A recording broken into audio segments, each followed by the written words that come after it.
السلام علیکم ورحمۃ اللہ وبرکاتہ۔ اسلام کی بیٹیاں۔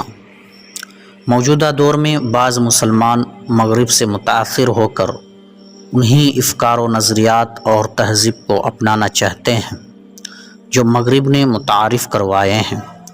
وہ زندگی کے ہر شعبے کی اسی طرح تشکیل کرنا چاہتے ہیں جس سے بہتر طریقے سے اہل مغرب کے تقلید ہو جائے۔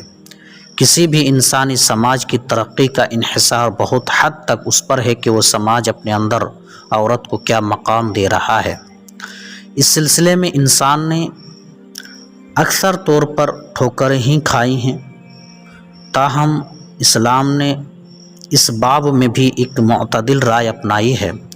آج اسلام پر اعتراض اٹھائے جاتے ہیں، ان میں سے ایک یہ بھی ہے کہ اسلام عورت کے دائرۂ کار کو انتہائی محدود کر کے رکھ دیا ہے، جبکہ ایک غیر جانبدارانہ نظر سے اسلامی تاریخ کا جائزہ لیا جائے تو یہ اعتراض بے بنیاد نظر آتا ہے، کیونکہ تاریخ اسلام میں ہمیں ہر شعبہ زندگی میں خواتین کا نمایاں کردار نظر آتا ہے۔ زیر نظر کتاب اسی پہلو کو اجاگر کرنے کی ایک کڑی ہے جس میں مختلف اسلامی ادوار کے نمایاں خواتین کی سیرت و سوانح کے مختلف پہلو بیان کیے گئے ہیں۔ اس سلسلے میں ایک تاریخی ترتیب کو ملحوظ خاطر رکھا گیا ہے، چنانچہ سب سے پہلے امہات المومنین، اس کے بعد بنات الرسول اور پھر جلیل القدر صحابیات کے حوالے سے ذکر کیا گیا ہے۔